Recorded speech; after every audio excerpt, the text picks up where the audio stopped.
सरांचं मनोगत संपूर्ण मुलांनी नीट ऐका. चाल.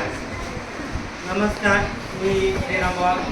आज आपल्या शाळेचे जे मुख्याध्यापक श्री कारंडे सर यांनी अतिशय चांगल्या प्रकारे कोरोना काळामध्ये मुलांना कसं घरून शिकवलं, चांगल्या प्रकारे कसं घडवलं, हे आपण 4 वर्षापूर्वी ज्या गोष्टी घडलेल्या आहेत त्याला आज सरांनी उजाळा दिलेला आहे. क्या बात आहे. तर त्या गोष्टीचं जे कसं शिकवलं काय ते आज मी बघितलं, तर बघितल्यानंतर आनंद वाटला. बाबा या कोरोना काळात सुद्धा सरांनी खूप चांगल्या प्रकारे मेहनत घेतली आणि मुलांना शिकवलं.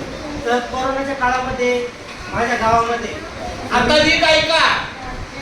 असे ऑनलाईन क्लास वगैरे, मोबाईल तर काय नव्हता त्यावेळेस माझ्याकडे, पण क्लास वगैरे घ्यायचो आणि मुलांना क्लासेसमध्ये शिकवायचो. असं कोरोनामुळे काही कोणी घरी नव्हतं आमच्या गावात. खूप आहे, धन्यवाद. तरी तुम्ही स्टार्ट चालू होता.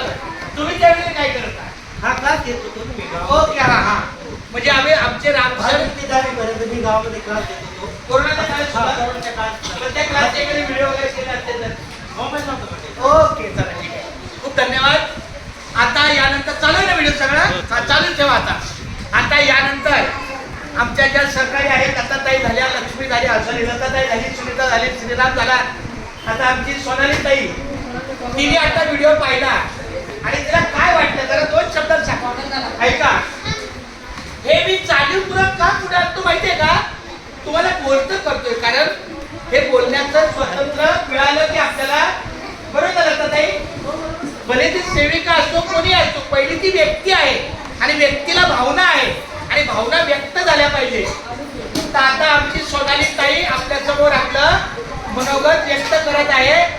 हे चुकीचं आहे की माझ्या गडबडीचे व्हिडिओ करणार आणि रामचा कोणी व्हिडिओ नाही केला.